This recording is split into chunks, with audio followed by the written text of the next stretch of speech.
이름으로 기도합니다. 아멘. 아멘.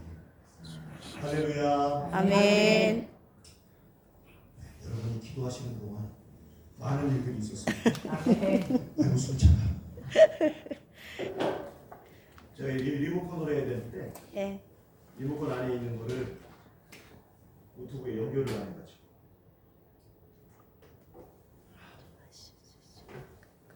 안녕하세요. 저는 샘서동교회 이원영 목사입니다. 이 시간 여러분과 함께 은혜 나눌 수 있어서 너무나 감사하고 행복하고요. 이 저녁 시간에 저를 통해 하나님의 그 은혜가 또 예수님의 십자가를 통한 그 능력과 그 놀라운 하나님의 그 충만한 임재가 입혀지게 예수님의 이름으로 축복합니다. 아멘. 말씀 함께 보겠습니다. 누가복음 13장 22절에서 24절의 말씀입니다. 함께 있습니다. 시작. 예수께서 각성 각 마을로 다니사 가르치시며 예루살렘으로 여행하시더니 어떤 사람이 여짜오되 주여 구원을 받은 자가 적으니까 그들에게 이르시되 좁은 문으로 들어가기를 힘쓰라. 내가 너에게 이르노니 들어가기를 구하여도 못하는 자가 많으리라. 아멘. 살아계신 하나님의 말씀입니다. 오늘 말씀의 제목은 좁은 문으로 들어가기를 힘쓰라. 힘쓰지 마세요. 여러분 힙스가야 되는데 설교 제목이 힘쓰지 마세요. 마세요. 이원영 목사님이 개척 8년 차에 너무 힘들어졌나 판단력이 흐려졌을까 예수님은 힙스라고 했는데 힙스지 말라니 이단됐을까? 여러분 걱정하지 마세요. 왜 제가 오늘 설교 제목을 힘쓰지 마세요라고 했는지, 예수님은 힘쓰라고 했는데 힘쓰지 말라는 제목을 했는지 오늘 말씀을 나누다 보면 여러분 이해가 되실 겁니다. 봉서에 보면 예수님께서 좁은 문에 대해서 언급하신 부분이 두 군데인데요. 마태복음 7장을 보면 갈릴리 주변에서 산상수훈의 말씀 가운데 좁은 문을 말씀하셨고, 누가복음 13장 말씀에 보면 베다니 마르다의 집을 거처 삼아 계시다가 예루살렘으로 발걸음을 옮기시면서 이 말씀하셨습니다. 자, 오늘 본문의 말씀 그 배경을 잠깐 설명드리면 예수님께서 베레아 지역 여러 마을에서 천국 복음을 전파하셨습니다. 베레아라는 뜻은요 페란투 요르다누의 축약형인데 요단 저편이라는 뜻을 갖고 있습니다. 자, 예수님께서 베레아 여러 그 마을에서 천국 복음을 전하셨는데 이것을 성경은 이렇게 표현합니다. 읽어보실까요? 시작. 예수께서 각성 각 마을로 다니사 가르치시며 예루살렘으로 여행하시더니. 보시면 각성 각 마을이 나와있죠. 여기 이 곳이 이 지역이 바로 베레아 지역입니다. 예수님께서 여러 지역을 돌아다니시면서 천국 복음을 전파하셨고 지금 어디로 향하고 계실까요? 예루살렘. 예수님께서 왜 예루살렘으로 지금 가고 계실까요? 사명을 완수하시기 위해서. 예, 사명을 완수하기 위해서 십자가를 지시려고 예루살렘으로 향하고 있습니다. 예수님께서 각성 각 마을, 즉 베레아 지역 여러 마을을 돌아다니면서 천국 복음을 전하실 때 여러분 어떤 마음, 어떤 심정으로 전하셨을까요? 이제 예수님의 시간이 얼마 남지 않았습니다. 한 영혼이라도 더 살리기 위해 아마 예수님은 더 애끓는 마음으로 천국 복음을 전했다고 저는 생각합니다. 여러분, 우리 목회자뿐만 아니라 그리스도인들에게는 이런 마음이 있어야 된다고 저는 생각합니다. 여러분 질문 한 가지 드리겠습니다. 신앙생활 왜 하실까요? 천국 가기 위해서 아닙니까? 베드로전서 1장 9절 말씀을 보면 믿음의 결국 곧 영혼 구원을 받음이라고 기록되어 있는데 솔직히 우리 천국 가려고 신앙생활 하잖아요. 맞잖아요? 천국 가려고 신앙생활 하잖아요. 아니에요? 저는 천국 가고 싶어요. 그런데 우리 그리스도인들은 천국 가기 위해서 신앙생활 하지만 여기서 더 진리를 보여서 우리가 예수님을 드러냈으면 좋겠습니다. 아멘. 나의 말, 나의 삶, 나의 행동, 심지어 나의 눈빛을 통해서 예수님이 증거되었으면 좋겠어요. 아멘. 그래서 우리 예수님처럼 우리도 죽어가는 영혼을 품고 기도하고 그들을 하나님께로 인도할 수 있는 그런 축복의 통로들이 되었으면 좋겠습니다. 무슨 말이냐? 개인적으로는 천국 가기 위해서 신앙생활하는 것이 맞습니다. 그런데 영주고 마땅한 이 죄인, 냄새나고 더럽고 정말 추한 이 죄인을 예수님이 구원해 주셨어요. 그렇다면 그 예수님의 은혜를 생각한다면 이제 어떤 삶을 살아야 될까요?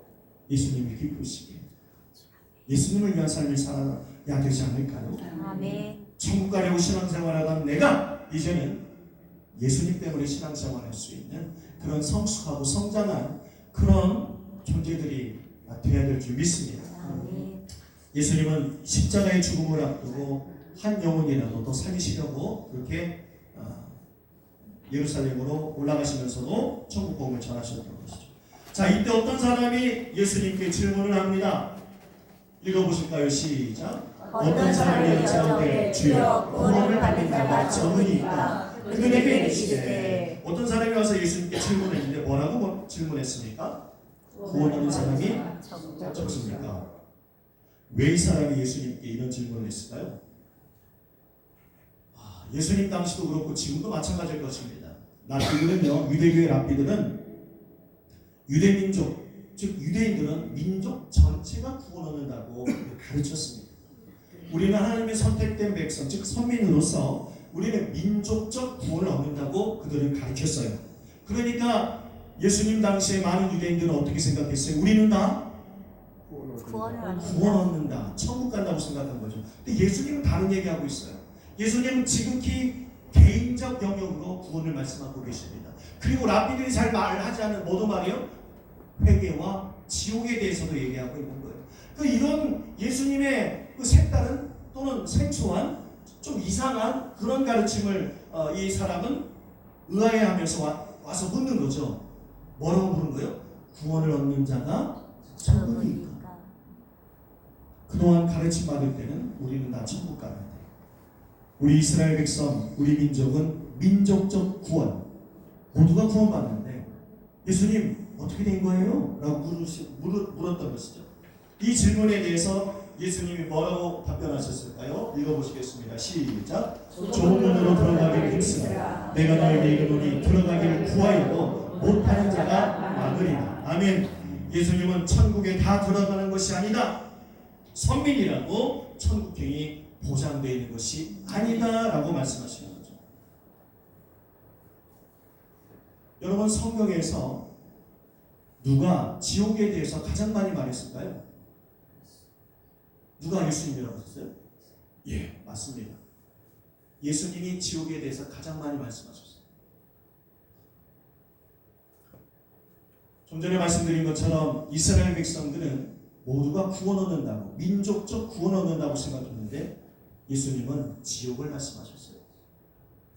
저는 이 상황이, 성경 속에는 이 상황이 2025년 오늘날 한국교회도 동일하게 적용되고 있다고 저는 생각합니다. 무슨 말이냐? 더 이상 교회에서 지옥 얘기 안 하잖아요. 회개하라고 안 하잖아요. 여러분,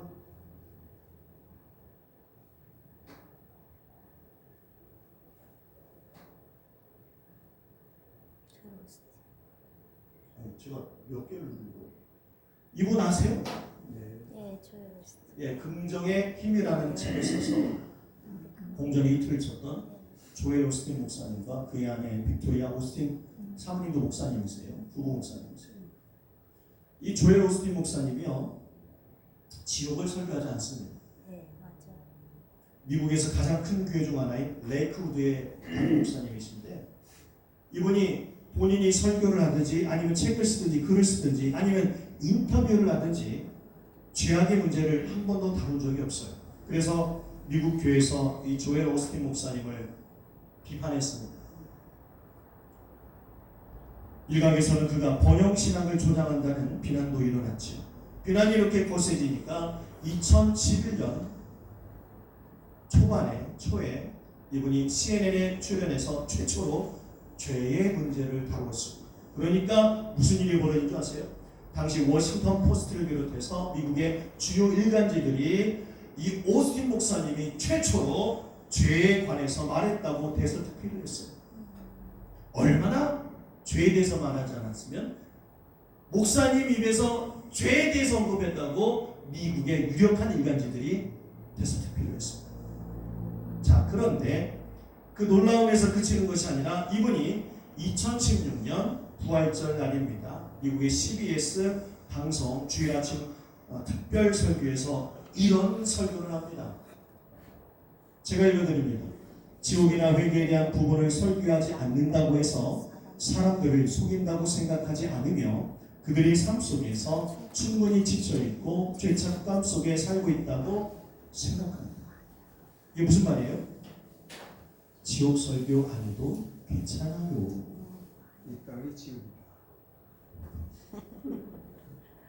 지옥 설교 안 했어요. 심지어 지옥 설교 안 해도 괜찮다고 조엘 오스틴 목사님이 방송 설교를 통해 말했습니다.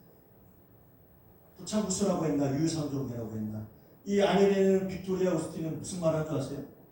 여러분 예배는 하나님이 아닌 여러분을 위한 것이란 말을 했어요. 이거 어떻게 보면 그런 것 같아.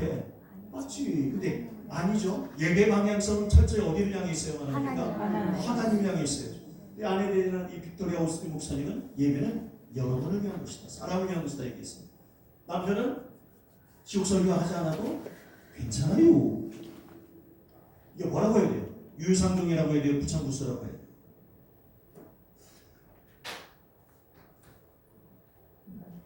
여러분 십자가는 착각해서는 안 되는 심볼입니다. 무슨 말이냐? 사랑의 이미지로만 여러분 생각하시면 안 됩니다. 십자가 대부분 사랑의 이미지로만 생각하거든요. 하나님의 속성이 정확히 반은 사랑의 하나님이고 정확히 반은 공의 하나님이라고 생각하셔도 저는 무방하다고 생각합니다. 이것이 성경의 가르침이기 때문에 그렇고요. 여러분 십자가가 왜 사랑만 생각해서는 안 되는 줄 아십니까? 십자가를 통해 하나님이 우리를 얼마나 사랑하시는지 우리가 알 수 있어요. 심지어 독생자 예수 그리스도를 대속제물로 내어주셨기 때문에 사랑의 상징이죠. 반면에 그 이면에는 하나님이 얼마나 죄를 미워하시는지를 알 수 있는 거예요. 무슨 말입니까? 저와 여러분 우리 인간 안에 있는 죄를 미워하시기 때문에 죄를 없애려고 공의의 하나님이 아들 독생자로 하여금 십자가를 지게 하셨다고 했어요. 십자가는 공의의 상징이고 사랑의 상징인 것입니다. 아멘. 제가 왜 이 말씀드리고 하십니까? 조엘 오스틴 목사님 같은 사람이 오늘 너무나도 많아요. 지옥에 대해서 설교하지 않아요. 회개하라고 하지 않아요. 심지어 목사님만 그런 줄 아세요? 성도님들도 마찬가지예요. 서울을 포함해서 경기권에 있는 큰 교회 목사님들 목하기 힘듭니다. 왜 힘드냐? 만약 오늘 제가 수천 명, 수만 명의 교회 목사로서 여러분 회개하세요. 지옥 가고 싶습니까? 이런 설교를 했잖아요. 그럼 좀 있으면 장로님들이 와요. 뭐라고 말할까요? 목사님, 한 주간 세상에서 힘들게 살던 성도들이 교회 와서까지 그렇게 불편해서 되겠습니까? 교회 오면은 어머니 품처럼 쉬게 해주고 교회 오면은 사람들이 어떤 평안을 누릴 수 있어야지. 왜 꼭 교회에 와서까지 그렇게 불편하게 하십니까? 이거 제 얘기가 아니에요. 지옥 설교하지 말라고 장로님들이 뭐라 그런다. 성도들이 담임 목사님이 회개에 대해서 지옥에 대해서 설교한 것이가 예수님 당시 이스라엘 민족은 민족적 구원을 얻는다고 착각하고 살았습니다. 근데 예수님이 이 땅에 오셔서 뭘 말합니까? 회개해라. 지옥 간다. 오늘날도 마찬가지입니다. 이게 어느 순간요? 저는 장로교 목사입니다. 그런데 이 어느 순간 우리나라 이 신학과 신앙이 이 강대상에서의 설교가 이 구원파하고 똑같아져 버렸어요. 여러분 한 번 얻은 구원은 변치 않는 거예요? 아니요. 내가 만약 헌금 많이 하고 싶어서 가서 은행 털고 와서 헌금해도 되는 걸까요? 아니요. 저는 목사고 구원받았기 때문에 여자도 여러 번 거느리고 막 가서 막 주둥에 패고 음주가무 즐기고 막 이러면 천국 갈까요? 아니요. 여러분 시험 드실까봐 저를 예로 드는 거지 저 그런 사람 아닙니다. 오해하지 마시고 이게 구원파의 교리예요. 한 번 얻은 구원은 절대 변하지 않는다. 몇 날 며칠 몇 시에 구원 얻었냐 그거 물어보잖아요. 근데 한국 교회가 지금 그렇게 돼 있어요. 강대상에서 더 이상 회개에 대해서 선포하지 않습니다. 지옥에 대해서 경고하지 않습니다. 그냥 본원의 BAP 힘드시죠? 여러분 힘내세요. 하나님은 여러분을 사랑하십니다. 여러분 궁리팡팡하는 그런 설교가 결국 영혼들을 병들게 합니다.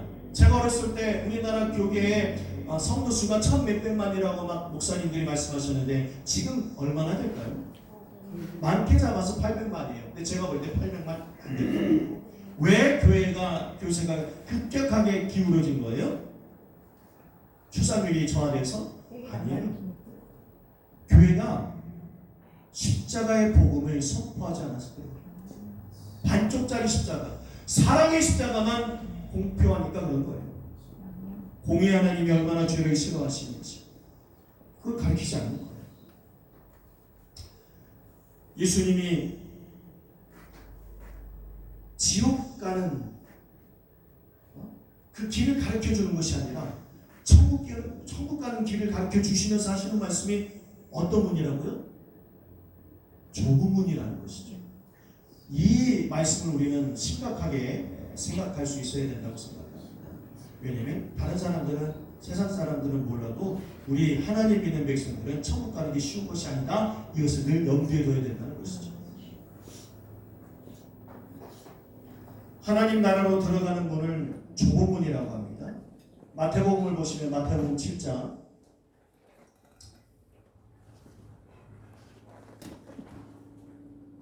어디 갔지? 마태복음 7장 13절 14절 함께 읽어보실까요? 시작. 좁은 문으로 들어가야 멸망으로 이끄는 문은 크고 그 길이 넓고 그리로 들어가는 자가 많고 생명으로 이끄는 문은 좁고 길이 협착하여 찾는 이가 적입니다. 아멘. 하나님 나라로 들어가는 문이 좁은 문이래요. 이렇게 말씀하고 있어요. 영생으로 들어가는 구원의 문이 그 길이 좁고 하면서 찾는 사람이 적다고 말씀하고 있어요. 저는 이 좁은 문에 대해서 설교를 준비하다 보니까 이 부분이 떠올라요. 이거 보십니까 여러분? 예수님 탄생교회로 들어가는 문이에요. 그런데 보시면 이게 들어간 입구거든요. 이 핀 보이시죠? 빨간색. 예, 보시면 이게 원래 크기예요. 원래 크기. 이 예수 탄생 기념교회가요. 원래는 이렇게 컸어요. 그런데 십자군 시대에 건물이 보수되는 과정에서 조금 줄어들었고, 그리고 결정적으로 이 회교도, 즉 무슬림들이 침략할 때 이 문을 이렇게 낮췄습니다. 제가 찾아볼 때는 높이가 120cm, 너비가 80cm예요. 이 회교도들이 수레를 끌고 들어오지 못하도록 낮췄다고 했고, 제가 신학교 다닐 때, 그러니까 10여 년 전에 학부 때는 어떻게 배웠냐면 회교도가 말을 타고 거룩한 하나님의 성전에 들어가지 못하도록 문을 낮췄다 라고 교수님이 저에게 가르쳤던 기억이 납니다. 오늘 제가 이 말씀을 준비하는데 이 예수님 탄생교회 이 문이 기억나더라고요. 이 문 들어가려면 어떻게 해야 될까요? 숙이고 들어야 되겠죠. 그 겸손의 문이라고 불리기도 합니다.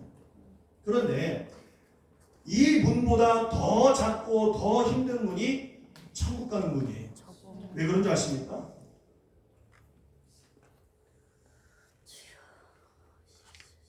자, 여러분 보시면 생명으로 인도하는 문은 좁고 그 길이 협착하라고 했잖아요. 협착이라는 헬라어 원문이 들리보입니다. 들리보. 이 들리보 이 뜻이 뭐냐? 압력을 가하다는 거예요. 압력을 가하다.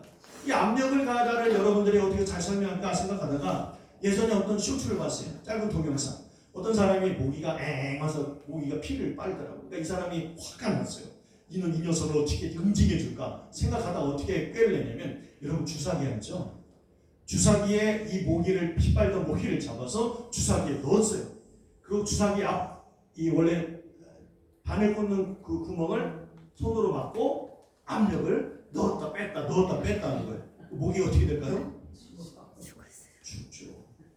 그거 보여드리려고 했는데 좀 설교하는데 좀 그래서 과학교재에 나온 거를 제가 준비했습니다. 이게 압력에 따른 기체의 부피 변화를 설명하는 과학교재인데요. 보세요. 이게 압력을 가하면 어떻게 될까요? 줄어들잖아요. 보시면 변하지 않는 것이 있어요. 입자의 개수, 입자의 크기, 입자의 질량은 그대로요. 그런데 변하는 건 뭐예요? 기체의 부피가 감소하는 거예요. 이 용기 속 압력이 증가되겠죠. 그럼 어떻게 되겠어요? 힘들어. 여러분 혹시 그런 경험하셨나요? 저는 간혹 그런 경험했어요. 이종서 목사님 통해 임파테이션 이 기름 부음 받더니 가끔 저를 막 그냥 이렇게 눌러가지고 막 갑자기 나를 그냥 구리듯이 막 이런 게 있거든요. 저는 이 경험하신 분들만 이게 알 수 있는 건데 이 그림을 대신 보여드립니다. 협착하다는 것은 이 뜻이에요.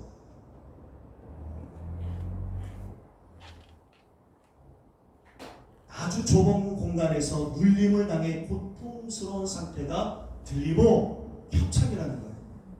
제가 좀 전에 보여드린 예수님 탄생교회의 입구보다 좁음이 훨씬 더 힘들다는 의미가 되겠죠. 그럼에도 불구하고 예수님은 뭐라고 말씀하십니까? 좁은 문으로 들어가기를 힘쓰라. 적당히 대충해서는 안 되는 거예요. 종교생활, 교양생활 많이 하고 있는데 저와 여러분 조심해야만 합니다. 종교생활, 교양생활에서는 천국 갈 수 있을까요? 없어요. 없습니다. 예수님 말씀하셨는데요. 천국 가는 사람이 숫자가 적어요. 여러분 크게 말씀하셔야 돼요. 천국 가는 사람의 수가 적습니다. 근데 오늘 어떻습니까? 다 천국 가는 줄 알잖아요. 네. 교회만 다니면 예배만 드리면 헌금만 하면 교회 와서 좀 헌신만 하면 다 천국 가는 줄 알잖아요. 예수님 당시 이스라엘 민족이 그렇게 생각했어요. 민족적 구원 얻는다고 생각했어요. 오늘 마찬가지입니다. 내가 신앙생활하는 것처럼 보이지만 여러분 종교생활해가지고는 교양생활해가지고는 천국 갈 수가 없는 거예요. 한국교회가 정말 안타까운 게 뭐냐면 구원의 여정 가운데 칭의 다음은 성화입니다. 근데 성화의 과정을 약화시켜버렸어요. 구원 얻었다, 의롭다, 여김을 받으셨다는 것만 너무 강조한 나머지 우리가 구원의 여정, 영화를 향해 나가는 그 성화의 과정을 누락시키는 거예요.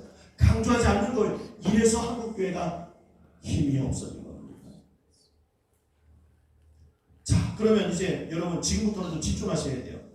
분명 예수님은 좁은 문으로 들어가기를 힘쓰라 그랬는데 저는 오늘 말씀 제목이 힘쓰지 마세요. 다시 한번 말씀드립니다. 저 2단 3단 아니에요. 자, 본문의 말씀 다시 한번 읽어봅니다. 24절 말씀.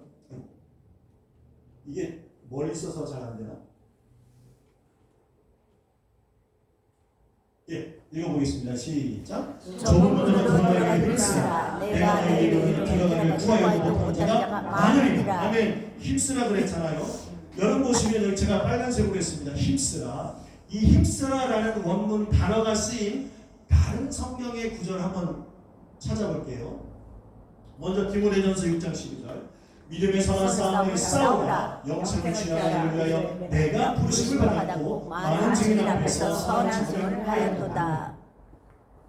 아까 힘쓰라라고 번역된 단어가 여기도 사용되는데 여기서 싸우라라고 쓰여있죠. 그 다음 자 디모데후서 4장 7절 말씀을 함께 읽어봅니다. 시작. 나는 선한 싸움을 싸우고 나의 달려갈 길을 마치고 믿음을 지켰으니. 여러분 힘쓰라라고 번역된 그 단어가 싸우라, 싸우고 다 같은 단어예요. 이상하시죠? 힘써라라고 번역된 단어가 다른 성경에서는 싸우라, 싸우고라고 되어 있는 것이에요. 힘쓰라라고 예수님이 말씀하셨는데 이것을 여러분들이 이해하기 위해서는 이 그림을 한번 보시기 바랍니다.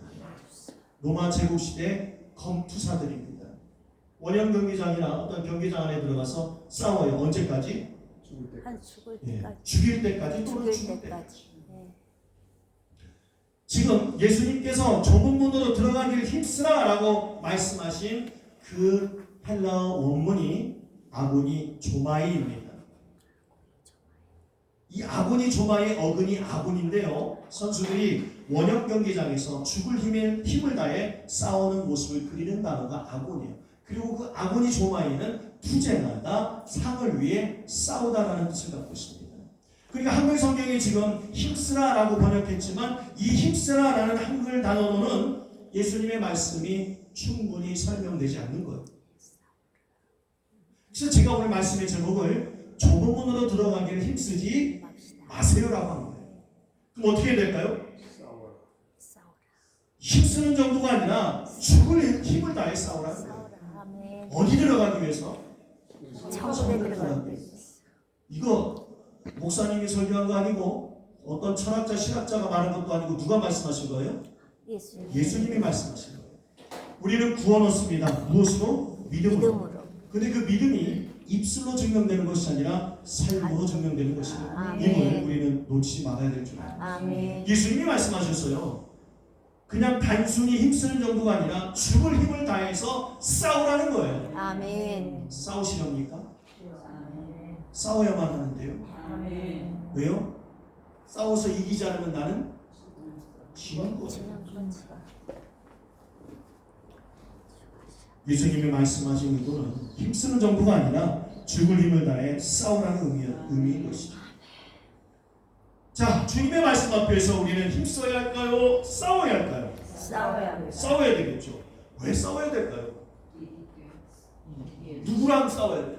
우리 가끔 보면 교회 안에 집사님, 권사님 보면은 기도하다가도 막 울어요. 보면 주여 저에게 이 십자가를 주시며 주시면 그게 누구에게요? 자기 남편에게. 아니면 또 막 울어. 뭐 자식이 들어오면 아버지 십자가를 이거예요. 자식 때문에 고통당한다. 남편이 십자가고 자식들이 십자가고. 그런데요, 그 십자가는 그렇게 쓰는 것이 아니에요. 여러분, 지금 그 시간이 아니니까 자기를 부인하고 자기 십자가를 지고가 예수님을 닮아가고 따라가는 방법인데, 자기 십자가를 지고는 예수님이 십자가에 죽기까지 하나님 말씀에 순종했듯이 우리도 자기 십자가를 지라는 것은 하나님의 말씀에 순종하는 것이죠. 아멘. 그리고 여러분, 다시 돌아와서 우리가 왜 싸워야 되느냐, 힘쓰는 정도가 아니라 왜 싸워야 되느냐, 적이 있기 때문에 그래요. 이 말씀하라고 그런 거예요. 나에게 적은 남편이 아니에요. 자식들이 아니에요. 진짜 적은 누굴까요? 외부의 적과 내부의 적이 있습니다. 먼저 외부의 적을 한번 보실까요? 우리 요한복음 10장 10절에서 12절을 함께 읽어보도록 하겠습니다. 시작. 도둑이 온 것은 도둑질하고 죽이고 멸망시키는 것뿐이요 내가 온 것은 양으로 생명을 얻게 하고 더 풍성하게 하려 는 것이라. 나는 선한 목자라. 선한 목자는 양을 위하여 목숨을 버리거니와. 사꾼은 목자가 아니요 양도 제 양이 아니라. 이리가 온 것을 보면 양을 버리고 달아나니 이리가 양을 모르고 또 찢으리라. 아멘. 여러분, 예수님께서 선한 목자와 도둑 또는 사꾼을 비교하여 말씀하셨죠. 선한 목자는 누굽니까? 예수님이죠. 그리고 도둑 또는 사꾼은 누구예요? 종교 지도자들, 바리새인들을 지칭하는 것입니다. 자, 예수님이 왜 비판하는 거예요? 거짓 교훈을 가르치고 있어요. 이게 말이 됩니까? 예를 들까요? 안식일을 기억하여 거룩히 지키라 하나님이 계명으로 주셨어요. 이 이스라엘 백성들이, 히브리 백성들이 그 말씀 더 잘 지킨다고 하다 보니까 주일날 몇 발짝, 안식일날 몇 발짝 이상 가면 안 된다, 뭐 이런 살들이 막 붙여진 거예요. 이게 뭐예요? 장로의 유전, 구전율법이에요. 성문율법이 모세 목사님을 통해 주신 율법 계명이라면 성문율법, 랍비들의 그 구전, 그 가르침에 의해서 축약된 것이 이게 바로 구전율법인데, 나중에는 하나님이 주신 성문율법보다 랍비의 가르침인 구전율법의 권위가 더 세져버린 거예요. 자, 그렇게 백성들을 가르치는 겁니다. 그래서 될까요? 정말 뭐가 중요한지 모르고 비본질을 이렇게 가르치는 거예요. 예수님이 지금 사꾼이다, 도둑이다 라고 종교 지도자들과 바리새인을 공격하는 것이죠. 양을 귀히 여기지 않습니다. 자신의 사리사욕만 채우려고 살았습니다. 그런데 이 예수님의 비유 속에 도둑 사꾼은 1차적으로 말씀드린 종교 지도자들과 바리새인을 지칭하는 것입니다만은 본질적으로는 누구예요? 그 배후의 역사는 사탄인 거예요. 귀신인 거예요. 그래서 도적이 오는 것은 하면 1차적으로는 바리새인과 당대 종교 지도자들이지만 그들의 배후에 있는 사탄이, 귀신이 본질인 거예요. 자, 다시 돌아와서 사탄은 우리의 대적입니다. 뭐 하지 못하게 할까요? 믿어 구원하지 못하게 합니다. 여러분, 우리가 간혹 오해하는 경우가 있습니다. 사탄이 우리에게 병 주고 싸우게 만들고 뭐 국가와 국가끼리 전쟁 나게 만들고, 이것도 다 맞아요. 그런데 그들의 궁극적 목적은 뭐냐? 믿어 구원하지 못하게 하는 거예요. 여러분, 출애굽의 10가지 재앙을 체험하고 그 다음에 홍해가 갈라지는, 그래서 해저면이 드러나는 기적을 체험했던 출애굽 1세대들이 가나안 땅 못 들어갔어요. 그걸 성경 뭐라고 말합니까? 그들이 순종하지 않았대요. 왜 순종하지 않은 줄 아세요?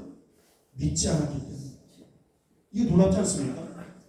놀라운 기적을 하나님이 이미 다 보여주셨음에도 불구하고 뭘 못 믿는 거예요? 하나님의 말씀을 믿지 못한 거예요. 믿지 못하니까 삶 속에 순종하지 못한 거예요. 그래서 결국은 가나안 땅 들어가지 못한 거예요.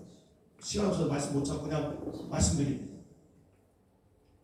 사탄의 궁극적 목적은 질병 주고 가난하게 만들고 싸우게 만드는 것도 중요합니다만 궁극적인 목적은 뭐냐? 말씀 믿지 못하는 거예요. 구원 얻지 못하게 하는 거예요. 왜요? 우리가 말씀 믿으면 우리가 그 말씀 믿음대로 순종하게 되어 있습니다. 그러니까 사탄은 이 귀신들을 철저히 미혹합니다. 대충 적당히 해. 제가 어제도 주일인데 여기 오려고 하니까 너무 피곤한 거. 지금 제가 토요일 날 아침에 태국 갔다 왔거든요. 근데 뭐 6시간, 5시간 비행기 타고 또 다시 내려서 3시간 반 차 타고 치앙마이에서 치앙라이로 가고 또 올 때도 마찬가지로 그렇게 오고 막 그러니까 비행기 타고 차 타고 막 이러다 몸이 피곤하잖아요. 그러니까 오늘 여기 오려고 하니까 무슨 생각이 드냐? 그래 오후에 가서 미용실 가서 머리를 자르고 월요일 오전에 좀 쉬고 가자. 근데 제 마음속에 야 너 한 번도 주일날 머리 자른 적이 없는데 왜 머리 자르는데? 한편 아니야 하나님이 이해하실 거야. 내가 지금 얼마나 피곤한데 하나님 이해해 주실 거야. 남편도 그래도 이건 아닌 것 같은데? 그러면서 제가 집 앞에 있는 미용실을 갔어요. 오후 예배 마치고 집에 올 때 이미 한번 봤죠. 미용실 열었나 보니까 2개 중에 하나 열었더라고요. 그래서 제가 저기 가서 뭐 잘라야겠다면서 집에 가자마자 옷을 갈아입고 트레이닝복을 갈아입고 나왔어요. 좀 전까지 문 미용실이 문 닫았어요. 돌아왔어요. 돌아오기 전에 치킨 한 마리 샀다. 아내한테 전화해서 여보 치킨 먹자 저녁에 하면서 터벅터벅 걸었는데 속으로 그렇지마 주일에 머리 자르고 이게 여러분 율법적으로 들으지 마십시오.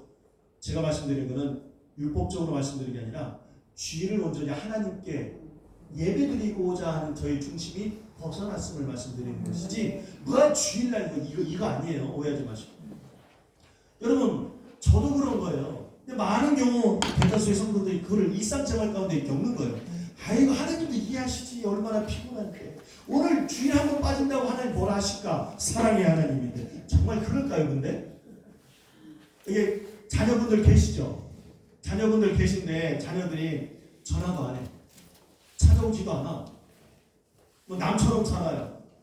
그러면 마음속에 뭐가 올라올까요?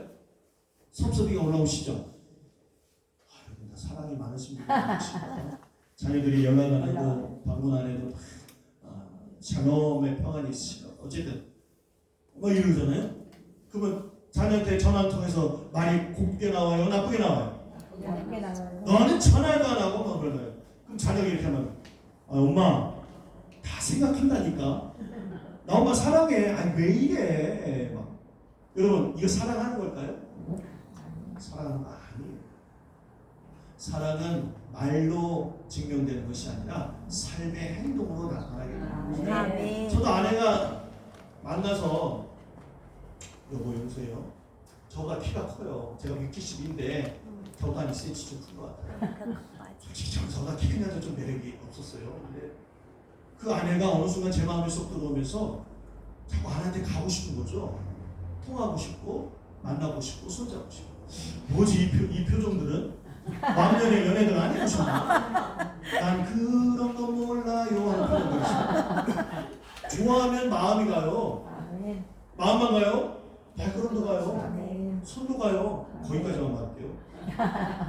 이게 반응이 일어나는 거잖아요. 남녀 사이든 부모와 자녀 사이든 하나님과의 관계성도 마찬가지예요. 우리가 정말 하나님을 사랑한다면 삶으로 나타나는 거예요. 그렇잖아요. 우리가 성령 충만할 때는 어때요? 화장실 가서 앉아도 할렐루야, 내가 설거지를 해도 할렐루야, 어디 있어도 할렐루야야. 근데 우리가 믿음이 떨어지면 어때요? 주님 잠깐만 나 좀 혼자 있고 싶어. 지금 시간이 필요하거든. 나 건들지 마세요. 그렇지? 대충 적당히 신앙생활에서는 안 되는 겁니다. 철저히 마귀는 사탄은 말씀 미혹해요. 오해하지 말고 들어주십시오. 저는 율법주의적으로 원리 원칙을 말씀드리는 것이 아니라 신앙생활의 그 자세 이걸 말씀드리는 거예요. 기본을 말씀드립니다. 믿어 구원 얻지 못하게 하려는 사탄 마귀는 어떻게 하든지 우리를 합리적으로 이성적으로 유혹합니다. 그게 외부의 적인 거예요. 여러분 마귀 하면은 뿔 다니고 검은 망토 쓰고 삼지창 들고 나타날 것 같죠? 성경 보십시오. 광명의 천사처럼 나타난다 그랬습니다. 저도 그렇고 아내도 그렇고 여러분도 그렇고 여러분의 가족도 그렇고 다 누구도 다 뭐가 될 수 있어요? 불의한독으로서 그 안에 악한 영이 들어와서 그렇게 역사고 말할 수가 있는 거예요. 뿔 달리고 뭐 이빨 나와갖고 나타나면 얼마나 구분이 되겠어요. 너 이거 귀신이다, 이거 마귀다, 이거 절제해야지, 떠나가라 막 이래야 되는데 어때요?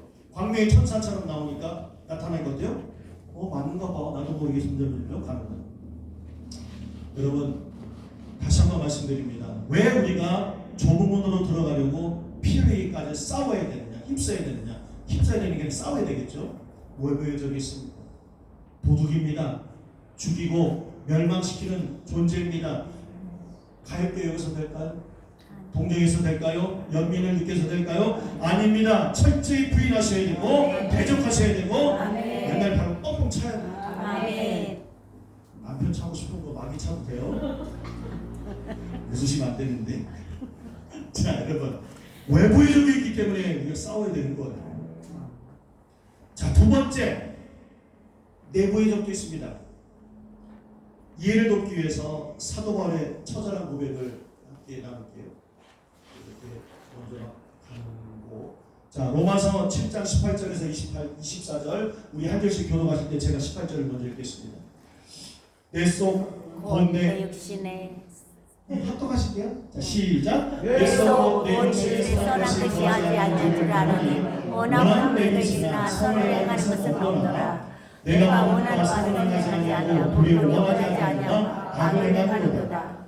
만일 내가 원하지 않는 그것을 하고 이를 행하는 자는 내가 아니고 내 속에 거하는 죄니라. 그러므로 내가 합법을 깨달았노니 곧 선을 행하기 원하는 나에게 악이 함께 있는 것이로다.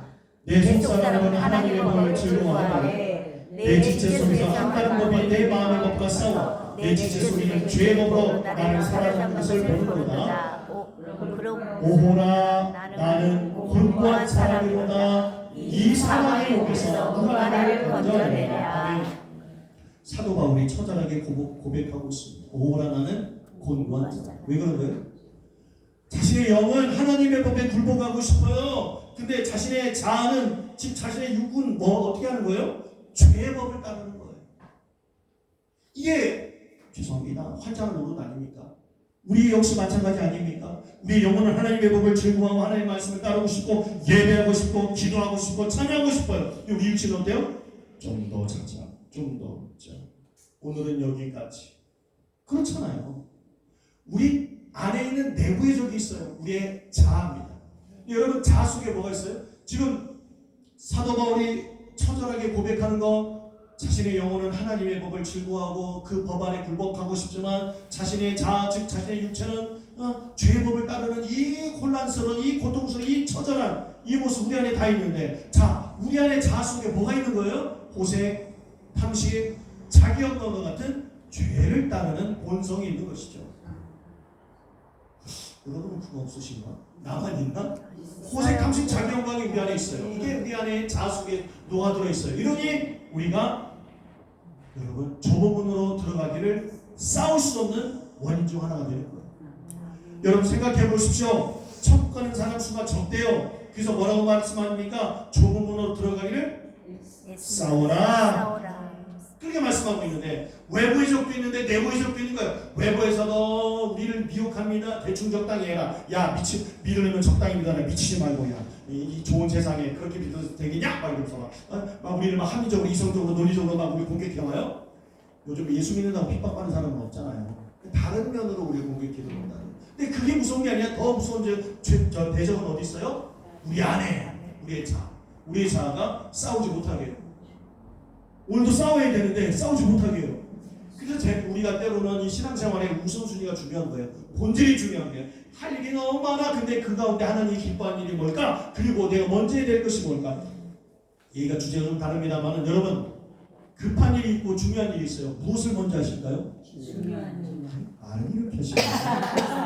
맨날 급한 일 먼저 하잖아요. 그래서 힘든 거예요. 그래서 마음도 몸도 힘든 거예요. 중요한 일을 먼저 해야 돼요. 그럼 중요한 일은 뭘까요? 육신의 일이 아니라 영혼의 일. 근데 그렇게 될까요? 아니에요. 급한 일 먼저 하는데 급한 일이 다 먼저 하세요? 육체의 일이에요. 그러니까 몸도 마음도 다 지친 거야. 우리 아내는 잠 어떻게 말합니까? 고마해라 많이 끝다이다. 오늘은 좀 쉬자. 그게 되는 거예요. 그러면은 좁은 문으로 들어가게 싸우라 했는데 싸울 수 있어요? 싸우기 전에 이미 다 방전됐는데? 여러분 표정만 봐도 다 알 수 있습니다. 방전된 안 됐나?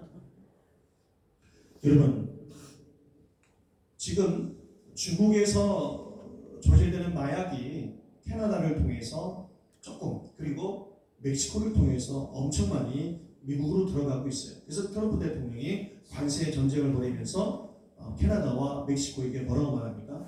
그 마약 더 이상 우리에게 넘기지 마. 유통하지 마. 우리 국민이 죽어가고 있어. 라고 말하고 있는데 여러분 그 마약이 어떤 마약인 줄 아세요? 좀비 마약입니다. 일명. 여러분 사람들이 이상한 거의 흉내도 못 내겠네요. 그렇게 하라고 해도 못할 것 같아요. 이상한 포즈로 다 좀비처럼 있어요. 왜 그런 걸까요?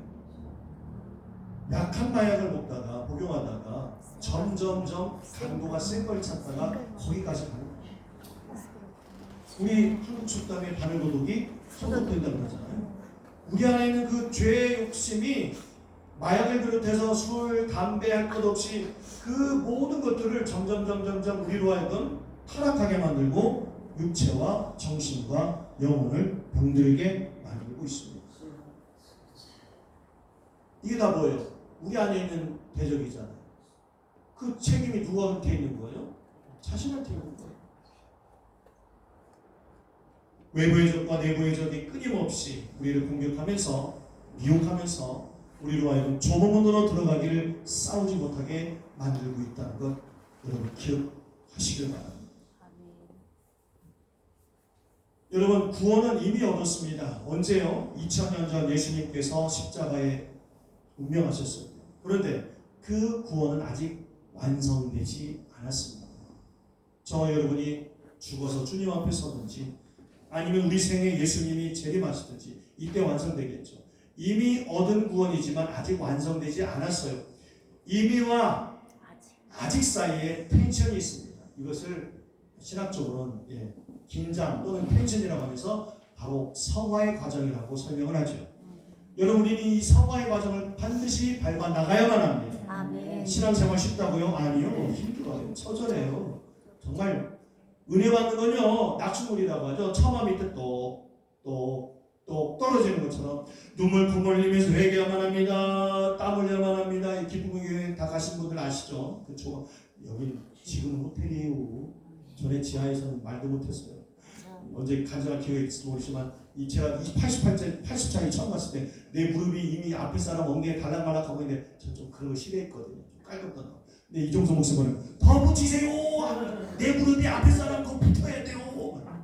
아우 주여. 네, 그랬어. 땀이 말도 못해요. 눈물 콧물 내가면서 회개하고 땀 흘려가면서 기도하고 막 말씀 듣고 막 찬양하고 막 이럴 때마다 한 방울씩 또 은혜가 부어지는 것 같아요. 그런데 그렇게 어렵게 받은 은혜가 쏟아질 때는 어때요? 한순간 화장실 갔다 왔더니 내 자리가 없어졌어. 이런 정도만 어떻게 되는 거야? 그렇게 한 방울씩 똑똑똑 떨어뜨려서 받았던 은혜가 한꺼번에 휙. 날아가. 이거 신앙생활이 이렇게 힘들어요. 그래서 예수님 말씀하시는 거예요. 좋은 문으로 들어가기를 힘쓰라 말고 싸우라는 거예요. 여러분 이 말씀 한번 읽어보실까요? 빌립보서 2장 12절 말씀입니다. 시작. 그러므로 나의 사랑하는 자들아 너희가 나의 생길 뿐만 아니라 더욱 지금 나 없을 때에도 항상 복종하여 두렵고 떨림으로 너의 목을 이루라. 아멘. 왜 우린 이 성경을 안 볼까요? 두렵고 떨림으로 너의 목을 이루라. 아직 완성되지 않은 그 구원을 위해서 우리의 목심이 다시 한번 말씀드립니다. 저는 행위 구원 말씀드린 거 아닙니다. 전적으로 타락하고 부패한 우리는 무엇을 한들 구원 얻을 수 있는 요소가 1도 없어요. 0이에요. 행위 구원 말씀드리는 거 아닙니다. 아닙니다. 믿음으로 구원 얻습니다. 그 아멘. 믿음의 본질이 믿음의 내용이 뭔지는 생각해 보세요. 그래서 제가 말씀드린 거예요. 자녀가 맨날 전화도 안 하고 찾아보지도 않고 돌아보지 않으면 맨날 입만 떠드는데 사랑한다니까. 이거 왜 이래? 그거 다 가짜예요. 그렇죠? 마찬가지 믿음도 마찬가지입니다. 두렵고 떨림으로 너희 구원을 이루라 라고 성경이 우리에게 말씀하고 있는 것이죠. 예수님은 먼저 좁은 문을 걸어가셨어요. 십자가를 지셨잖아요. 저 리더들의 참 덕이 되고 참 올바른 그 모습은 뭐냐면 자신이 먼저 본을 보이는 거예요. 이렇게 하면 된다고 하면서 리더가 먼저 딱 해버리는 거죠. 근데 이걸 안 하고 리더가 빨리 뭐해 빨리 이거 못해? 뭐 이러고 못해요. 밑에 있는 사람들이 짜증나는 거죠. 네가 저기다 시키고 이렇게 되는 거예요. 근데 보세요. 예수님도 마찬가지로 먼저 좁은 문을 들어가려고 싸우셨어요. 이루어내셨어요. 그러면서 우리에게 뭐라고 말씀하셨습니까? 좁은 문으로 들어가기를 싸우라는 거예요. 많은 사람이 들어가지 못한다. 소수의 사람이 들어간다. 그 말씀 우리가 명심해야 될 줄 믿습니다. 자, 오늘 본문 24절 30절 말씀 한번 다시 읽어보겠습니다. 왜 이러지?